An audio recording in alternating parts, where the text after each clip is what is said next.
How's everybody doing? Welcome back to another episode of The Banker Next Door. I am your host, Dr. Joe Berquist. Today, I have invited my good friend, Allan Burkley, back for another conversation on kind of a whole bunch of topics that are going on in the banking world. And with that, I'm going to bring Allan in. How are we doing today, Allan? Doing excellent. How are you? Doing great, doing fantastic. And so before we start, I just want to do a rundown on kind of the topics that we're going to hit today real quick. And hopefully we'll have time to get through all these. But we got the Federal Reserve is held rate steady. We've got the Synapse bankruptcy, which is we're going to get into what's called the BaaS, Banking as a Service model, and we're going to talk about the effect that bankruptcy could potentially have on that model. We're going to get into Saudi Arabia and the potential breaking of the petrodollar. That'll probably wrap into the Fed conversation, so we'll get into that. We're going to talk about the CFPB.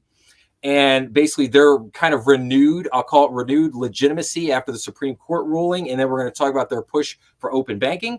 We're going to just touch on kind of briefly beneficial ownership information. I was sat in on a webinar about the lawsuit from the National Small Business Association yesterday. So I just wanted to kind of share a little bit of that information with everybody. And then we're going to try to wrap up with basically talking about the cultural mess at the FDIC.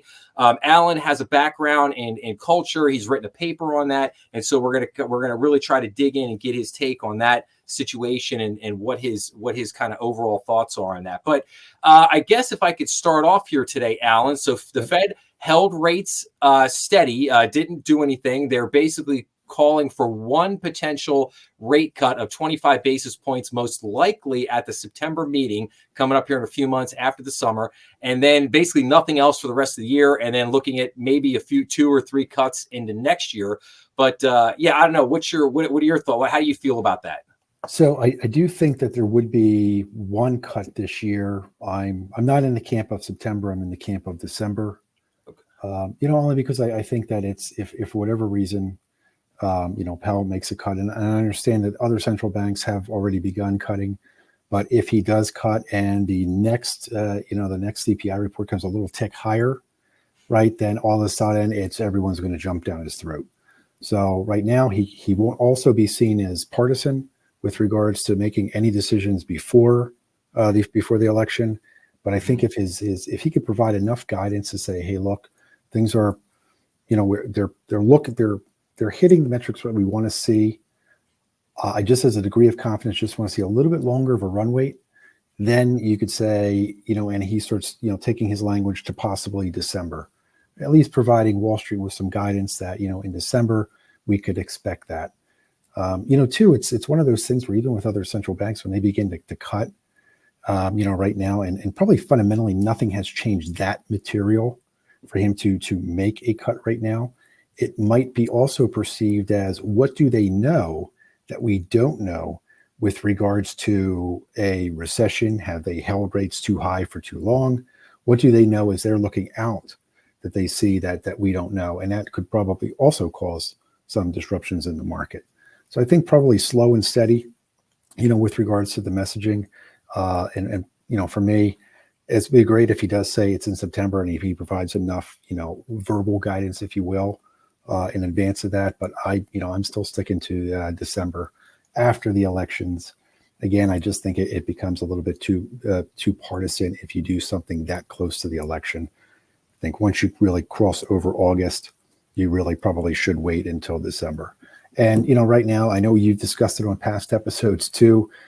It's if you look around, I mean, we see a different world than what we're told, right, in the numbers. But, but from what we're being told in the narrative, right, that everything's still peachy. Why would you cut that?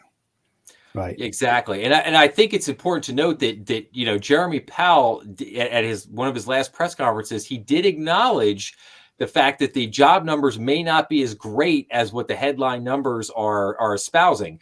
And I thought that was very telling, because it's the first time he's ever made any comment on it. And that is if we want to call it Fed speak, that's as much as you're ever going to get out of him. Like he's not, like he'll never come out and say openly like, oh yeah, these numbers were just way overestimated or they were too massaged or whatever. Like he's never going to use language like that. He's always going to use something extremely vague and say like, yeah, they may be a little overestimated, whatever. But I think his acknowledgement that, you know what, the labor market may not be as great as what these headline numbers are showing. That was a very telling moment on his part. What do you think happens with with Saudi Arabia and the whole petrodollar thing? And I found this very interesting, Allan, because I did a whole video on this. And here's the interesting thing. I think some news outlets reported it originally as, oh, Saudi Arabia did not want to renew, like there's a contract, and like, oh, they don't want to renew their contract or whatever. And then some people, I think, pointed out correctly that like, hey, look, there's not an actual like written contract, so there's nothing to like renew, there's nothing expiring. But, and I think there's an enormous but there. Nobody can deny that this agreement that underpins the entire notion of the petrodollar has been in existence for 50 years. I mean, that's been there for a long time. And if Saudi Arabia is basically saying, you know what, we're going to join the BRICS nations, we're going to start doing deals in other currencies outside of the dollar, that's a huge, huge problem for the US dollar. I mean, that breaking of the petrodollar, that could cause, serious problems for our bond and treasury market that I don't think people are really focusing on. And I will tell you, the thing that surprised me the most was how little news coverage there was on that particular story. I mean, very little. Yeah. I had to go, usually you'd find an article like that in Reuters or CNBC or Bloomberg. There was like nothing. Yeah. And I had to scour the bowels of the internet to find news like that. It's very, very interesting. But what's your kind of any take on that? Absolutely, and I'm with you 100%. First and foremost, it should be very telling right now with the the hand in glove relationship between media and the administration that there is no news of this, right? If this was truly meaningless and non-material, they would have spoken a lot more and reassured, hey, this happened, it wasn't a contract, this and that. The fact that it was completely buried tells you something that it should be very, very alarming. I think, from a long-term, last time we were on the show together, my thought hasn't changed in the sense that long-term, I think, treasuries are going to be significantly higher than they are right now, just from structural forces, geopolitical risk and structural forces outside. And the ending of the petrodollar, kind of handshake agreement, if you will, it was certainly one step in that direction. I think the first kind of, obviously BRICS nations coming together, that's probably step one. SWIFT deciding to, adopt blockchain, probably two, and then ending the petrodollar agreement, again, handshake agreement, would be step three. The fact that they were taking those, their profits, their excess, and reinvesting it in our treasuries, that will no longer happen. We have few less buyers. Last time we were together, I had mentioned how China has significantly slowed its purchasing of our treasuries. I don't see a future where there's more buyers lined up to buy our debt. So it's less and less, which are going to drive yields up, right? And then two, I do want to say one thing. I think if there is a short-term recession, unfortunately, and I'll take a very nonpartisan approach here, the last two presidents that we have had, the fiscal response is going to be throw money at it. Yes. Throw money at it. So while rates might come down very briefly, I'm going to say 3, 4, 5 years down the road, the response to the fuel that we just threw on that fire of throwing more money is going to be highly inflationary. Again, even geopolitical risk, war is highly inflationary. Then you've got less buyers for a treasury. So I don't see a world where we enjoy the life we had 5 years ago with the rates that we had. And in this banking, that's pretty much what we talk about all day is interest rates, and the beauty of the interest rates. And here's my caveat: if you take 5 economists, you put them in a room, you get 6 opinions, because the walls will certainly have an opinion and something to say. And I'm not an economist, nor do I play one on TV. But the beauty of it is that we all have to focus on this and try to ballpark where it's going to be, because that's going to dictate how we hedge that interest rate risk as bankers, as borrowers in the future. Yeah, no, I think it's very interesting. So like I just did an episode on the third largest bank in Japan, which they call Nakyu Bank. I'll say Nakyu. Nakyu Bank is like a 357 billion asset bank in Japan. They're having all kinds of problems over there. Took in huge losses on their bond portfolios. They're basically said, okay, over the next year, the rest of their fiscal year, which goes into I think March of next year. So basically like 9 more months. They're basically like, over the next 9 months, we're going to dump $63 billion in unperforming U.S. government bonds. And not only that, we're not buying any more U.S. government bonds. We're probably going to put our money in like CLOs or something else. This also coincides with the Japanese government's plan to basically say, yeah, we're really pulling back on buying U.S. government bonds. And so to your point, the Japanese and the Chinese are the 2 largest buyers of our government debt, and they're basically off the board at the moment. Yeah. And that makes it incredibly difficult for us to continue to sell our debt. And when you look at what Janet Yellen has been doing, is she is basically taking money from the Treasury's cash account, and she's using that to buy short-term treasuries, the 3-month, the 6-month, the 9-month, the 1 year. And that's why the rates there are staying high, and you're seeing the long-term yield is being artificially kept low. And we've got this inverted yield curve that's been there for 2 years now, which is crazy. It's been inverted for 2 years. It is insane. And I think that what a lot of people miss is that like a month or so ago, Jamie Dimon said, he's like, I see higher interest rates. And I really do believe that people misinterpreted what he meant there. And I think my take is what he meant was that like when you look at the 10-year rate, at some point it's a risk and return equation, right? Like at some point, if countries feel like they're taking higher risk by buying our debt, you're going to have to give them a higher reward, meaning higher rates, in order to buy it. And if you got the Fed potentially reducing interest rates, like I could literally see a scenario where your 10-year treasury is potentially higher than your Wall Street Journal prime rate. And I know that, and some people might think that's crazy, but I could actually see that. If the yield curve reverts to a positive territory, and now your long end rates are back to normal, they're higher than your short-term rates, and the Federal Reserve is decreasing interest rates, but the rates have to go higher in order to sell the debt. Like, yeah, I absolutely see you could have a point where you could have a prime rate of like 7%, 7.5%, but you could have the 10-year treasury note at 9%, so, so again, I think it could get very interesting here in the next, I think, 12 to 18 months. And that's the thing, Joe. This is a different playbook too. The amount of leverage globally, not just here, but globally, isn't like anything we've ever seen. And so I've held the belief that I do think when the yield curve begins to flatten, and then reinvert, it's going to be on the long end, right? Yep. And it's the long end coming up, and not that much change on the front end. Some, but not enough. It's going to be really meaningfully hit and impacted on the back end of the yield curve. So, yep. No, I agree. So a lot of interesting things to see there. But let's switch gears for just a second. Yeah. Let's talk about the Synapse bankruptcy. So for anybody who doesn't know, I did an episode on this. Synapse is think of them as like a fintech company, but they provide a suite of products for banks, and they kind of operate as like the back end or outsourced department for a lot of banks around the country to process payments, to do a lot of different things.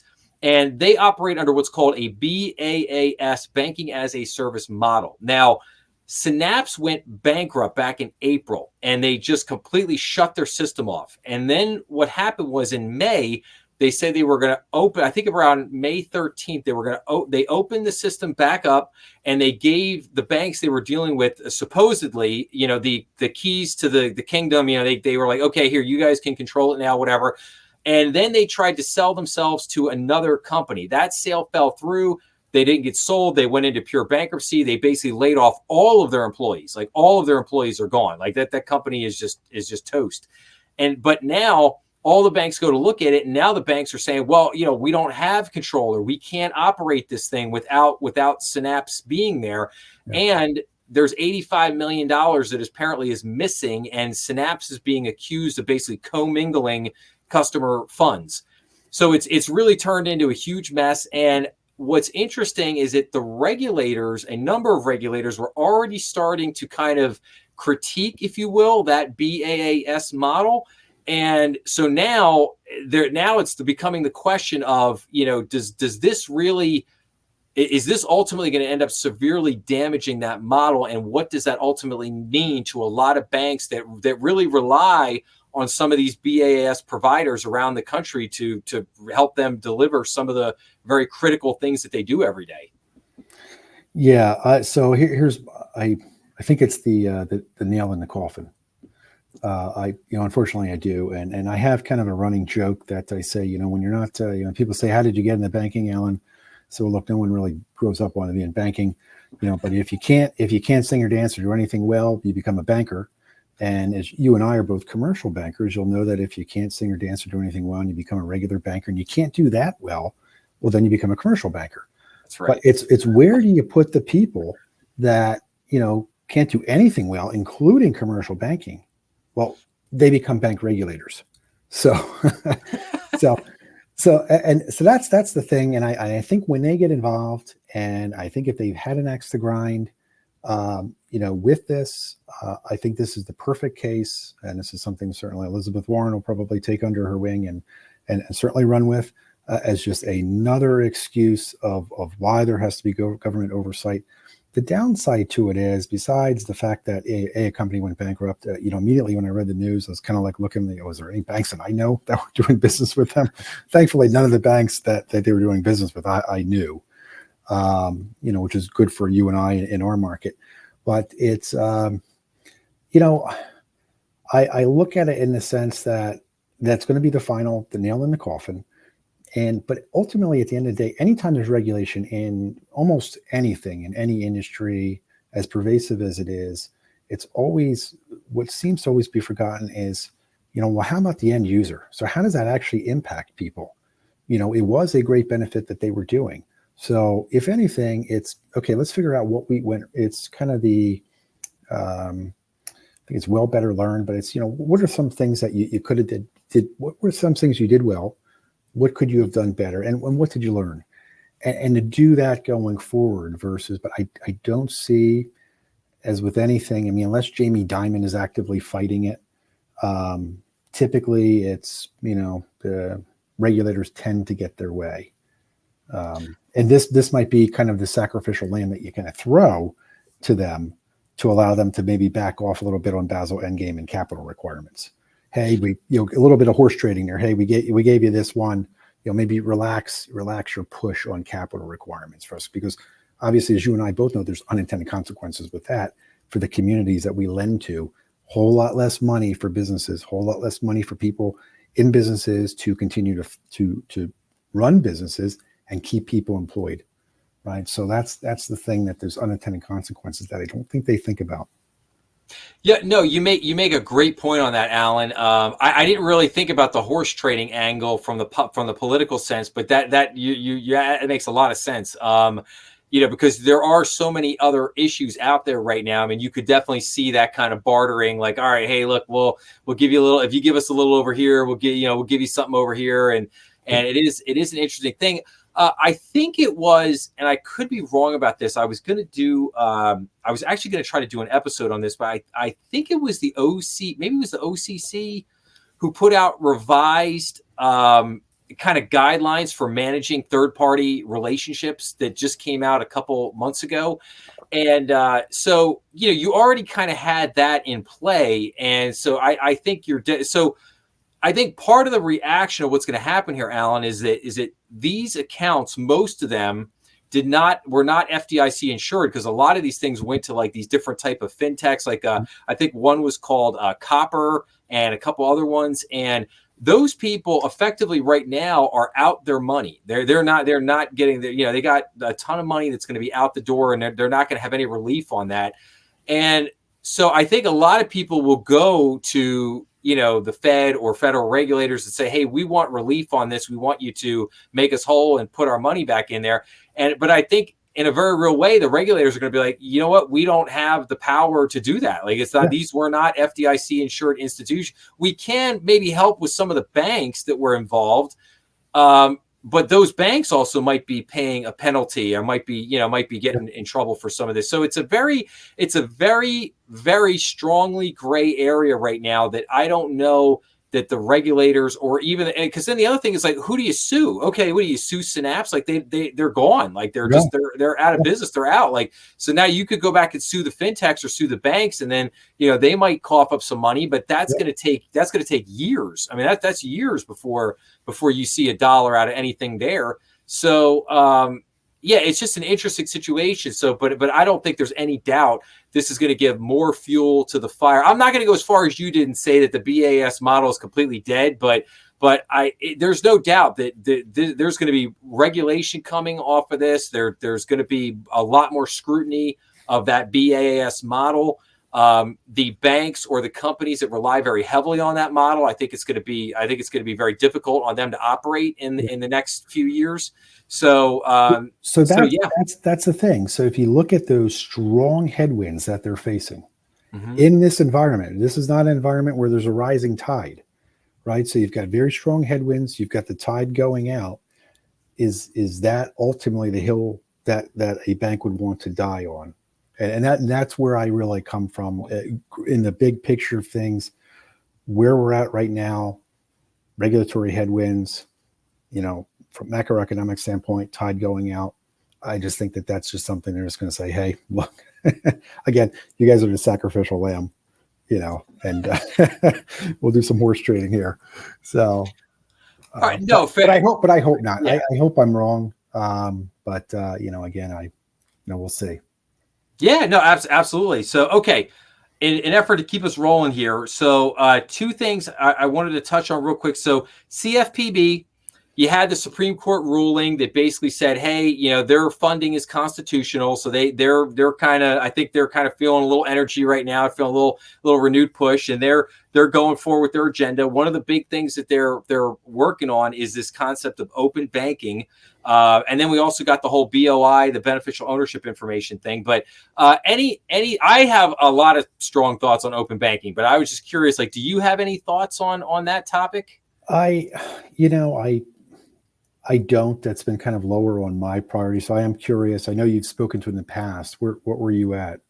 So here's the whole thing with that. Number one, they're approaching it from this standpoint of like, oh, this is going to be great for the consumer. It's going to give the consumer more control over your data, and it's going to make it easier for you to switch between banks.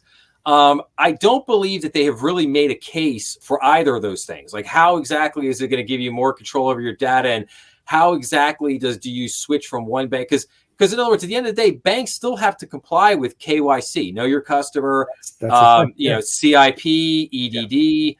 They got all these things that they still have to comply with. So I don't see how it's going to make it easier to switch from one bank to another.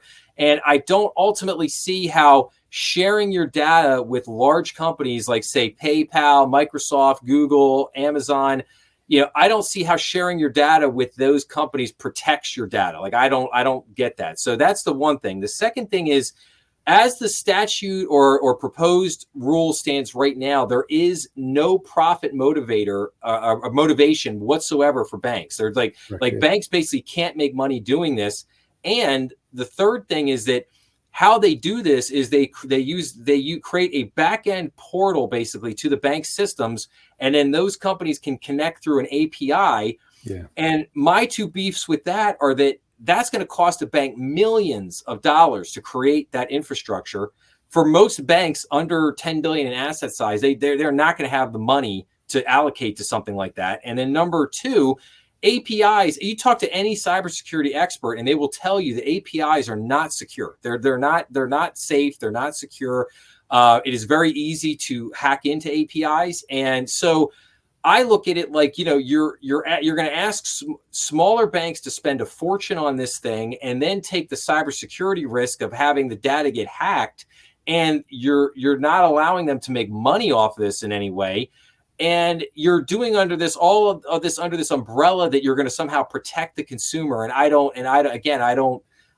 just not following all that right now. And that's why I think this is a huge topic that I think people really need to start to pay attention to, because again, the CFP, like they want this thing, and they want it very badly. And so here's where I'm at with that. I typically say, with regards to that, not my monkeys on my circus, right? but at the end of the day, there's always going to be the argument that it's for the betterment of the consumer, gives them more, I guess, transparency, if you will, with other companies. So a couple of things that come into mind is ultimately there is all that data being harvested. Ultimately, anytime you're harvesting data, something no one will ever probably admit to, but what ultimately is the outcome that you're driving towards with that data versus just harvesting it? And you are correct with regards to, it becomes yet another thing. And again, I go back into we're hitting what could be a potentially adverse credit cycle. The tide is going out. It's, our cost of funds is higher than it's ever been, and our net interest margins are as thin as they've ever been. Again, I think big picture, not to sound, tinfoil hat, but it's, again, it's more of a push towards larger, and to say, hey, you guys can't, because you're right. Ultimately, at the end of the day, so data is leaked, data is compromised. Who's at fault, right? Yep. So you almost think of like, the little small accident on the road, and you go 3 or 4 deep. Who do you sue? Well, you sue the one with the deepest pockets. They might be the second or third car out of 4 cars, but you sue the one with the deepest pockets. In this case, it might be, the bank might have the deepest pockets. So in addition to the challenges that we already have as community banks, now you're opening the potential that we now then have to take on another distraction of potentially litigating that, So I don't see it as a good outcome. But again, I think there's ultimately going to be a push towards, like most things, anytime there's regulation, again, it's removing more rungs. As you and I both know, and I think we both agree on this, regulation only favors the largest of the large. Yep. So, it's great for Jamie Dimon. I like Jamie Dimon. I think he's the banker's banker. I think we all admire him, but it helps Jamie Dimon and JPM certainly much more than it helps you and I at our respective banks. Yeah. So, no doubt. Again, all under the thing of putting on the headlines in the press that it's, if we as community banks fight this, it's, we're fighting for something that's so good for the consumer. But and again, you get back into empirically. Explain to me how it's exactly good for them. Seeing all the risks, all the cons, the pro that we would do. I don't see many pro. One very vaguely qualified pro, and a whole lot of cons, right? And again, it always goes back to the unintended consequences of, this is what it's going to do to the community banks and how important community banks are to the communities that we serve. Yep. No, absolutely. And so we got last 2 topics here where we're starting to run a little short on time. So I wanted just very quickly, I just wanted to say about BOI. So I sat in on this webinar yesterday from the National Small Business Association, and all I wanted to update people was so they filed a lawsuit. They won the lawsuit, and now the DOJ is basically appealing that lawsuit. They are set to now hear arguments in September. So, and because if you are an existing business, you have to start reporting on January 1st, 2025. So the court understands the urgency, and they basically said, okay, we're going to hear arguments in September, and then we're going to make a ruling shortly thereafter. Now, the National Small Business Association believes that they will win that. They think they have a very strong case. That's why they won the first time. They think they will win this on appeal as well. But then there's also the potential that this could go to the Supreme Court if that ruling again goes in their favor. The DOJ could say, okay, we want to take it to the Supreme Court now. And then that could be kind of a mad dash to try to get something in before the end of the year. But what it sounds like is that the arguments will be heard in September, and that probably by either the end of September or early October, we will have a ruling on that from the appeals court. And then we'll see kind of what happens with all of the BOI stuff right now. And then apparently the House passed legislation that would push this back for 1 year. and that passed almost unanimously, both sides of the aisle. That bill, but it's sitting in the Senate. Why it's sitting in the Senate? Who knows? But with an election year, I don't necessarily have a lot of confidence that will pass. I would say that there's probably a small chance that after the election's over, once you know who won, that in that kind of mad dash before the next administration takes over, there something might happen in that couple month time period. But we'll see or whatever. But I just wanted to give everybody kind of an update on that. And I'll say one word. Yeah, go ahead. One word to describe that whole situation: government overreach. Yes, absolutely. I feel exactly the same way. Yeah, way government overreach. Yeah, absolutely. And then, okay, so the last thing, and I really wanted to get to this, was kind of the cultural issues right now at the FDIC. Obviously, Martin Grunberg has been in charge there for a few years. He's been with that agency for a long time, I believe 20 years. He has already said he's going to resign once his replacement is there. Joe Biden has nominated I think a decent candidate to take over that spot.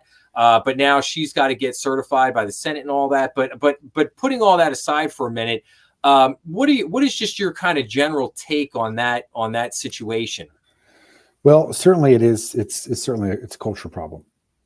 First and foremost, right? If you just break down culture in its simplest form, it's actions, attitudes, beliefs that shape the way employees behave with each other and interact with each other. And the one thing, there's a million, studies on culture, which, I had the benefit of looking into, but there's one thing that ultimately comes down to with this, and the fact that he has not been replaced, and the fact that he still shows up every single day. And that is this. And this is true of anything within leadership. It's not what you say. It's not what you preach. Okay. It's what you tolerate. Mm-hmm. Right. So right now, the fact that he gets to come in every single day, right there from a tolerance standpoint, says it all.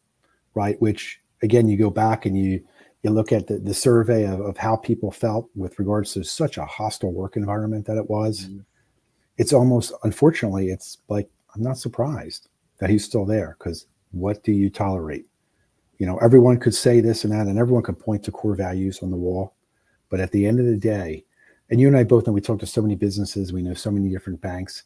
Ultimately, at the end of the day, it's what do you tolerate, right? And you see what is tolerated, and the fact that things that were not above board, and we didn't even say, not even at sea level, these were well into the trenches. Were for so many years so persistent, so pervasive, so pronounced, mm-hmm. right? It speaks volumes in all of those things. And again, it's not what you say or preach, it's what you tolerate. And again, it couldn't be any more self-evident by the fact that he has not been removed. Yep. And just to add a little context to what Allan's talking about, for anybody who's not aware. So the FDIC had this investigation. They hired an independent, I'll use that word loosely, law firm to come in and kind of review everything. But as part of their investigation, they did a survey. They surveyed almost all the employees at the FDIC, and the survey, some of the things that came out of that survey were wild. And here was probably the biggest one. 2/3 of the employees at the FDIC were ready to walk out the door because of how bad the culture had gotten there. And when I did the video on this, my take was not only did employees complain about the personality and the attitude of Mr. Grunberg, they also, I just felt like, you can't have the FDIC is, I'll take a step back. The FDIC is so important to the banking ecosystem, the infrastructure, if you will, of the U.S. banking system. You cannot have 2/3 of the employees there getting ready to walk out the door. You just absolutely cannot have it. So, and you cannot leave the person who created the disaster, you cannot leave them in charge of trying to fix the boat while the boat is sinking. You've got to bring that boat back on shore, and you got to shore it up, and then you got to bring somebody in to oversee the reconstruction and the rebuild of that boat before you set it back out to sea. And like I said, I think your point was so accurate. Of it's what you tolerate, and they've tolerated a ridiculous amount of crazy stuff over the last 5-10 years. So it's just like I said, it's an evolving situation, but it's also I think it makes for a great case study, and I think this is something like I think we're going to be hearing about this like years from now. I think we're still going to be talking about 10 years from now. We're still going to be talking about dissecting this and what happened at the FDIC and what went wrong and how did leadership fail and all that. And so again, I just think, but I think it's a very important thing to talk about right now. We'll read it in the RMA spilled milk. Yeah, yeah, absolutely, absolutely, Yeah. absolutely. It's just like I said, it's now I think the political aspect of this, having the three people at the top of the FDIC, and then having some be Republicans, some are Democrats, and then you got to appoint the person who's chair, and then you got to get them confirmed, and so that adds a whole different wrinkle and dimension to this whole thing. Where and I think if it was a company, the CEO of that company would be fired immediately, and the board would have gotten them gone, and they would be doing a whole PR campaign right now to try to like, oh, don't we're going to fix this, we're going to do that, whatever. Yeah. But again, because of the politics of this, and because he can't, they don't. Democrats don't want him to resign, because if he resigned, then a Republican would be in charge for a little while. And, it's like they don't want to have that. And, so that adds, again, like a whole different wrinkle and dimension to this whole thing. But it's just, I mean, I don't think anybody can deny that what came out of the investigation was very shocking. And it was just like, wow, what in the world happened is happening over there. Yeah. So just a fascinating situation, no doubt. Yeah. And it's a shame because, our industry is built on confidence. And, the FDIC should be the stalwart of that confidence, and the fact that they're misbehaving the way they did, not in a fiduciary way, but, just within how they interact with other employees is very disheartening to hear that. And again, I agree. I think there'll certainly be a case study that there's going to be a lot of college kids are going to be doing papers on in the future. Yeah. No, I really think that will be the case down in years ahead, years down the road. So, all right, Allan, well, I think we covered a lot here in about 37 minutes, and this was great. This was fantastic. Another great conversation, and we'll get you definitely get you back on to come. Hopefully get back in here in probably another month or so, and talk about the whole next cavalcade of issues to come up in the next 30 days. Yes. Undoubtedly, as there will be. Yes. But cool. But again, I thank you very much for joining me today. And if people want to reach out to you, what's the best way for them to contact you? Best way is probably just cell. It's 484-844-9450. Yeah, fantastic. That's the best way to reach me. Yeah, I normally say email, but with the spam filters, if it doesn't recognize someone, it gets blocked. So it's I would say cell's the best way to reach me. So either text or call. Again, 484-844-9450. Best way to reach me. Perfect. Excellent. Well, thank you so much, Allan, and we will be seeing you again real soon. Sounds great. Thanks. All right, everybody. Well, that was Conversations with Allan Burkley. I think we covered a lot of great topics today. And so I would just tell everybody, if you like this episode, please make sure to like, share, and subscribe, as that always helps the channel. Please remember, we are on YouTube, Rumble, and all major podcast platforms. Please make sure to leave your comments down below, as I always do love responding to everybody's comments. And we will see you again on the next episode real soon. Thank you.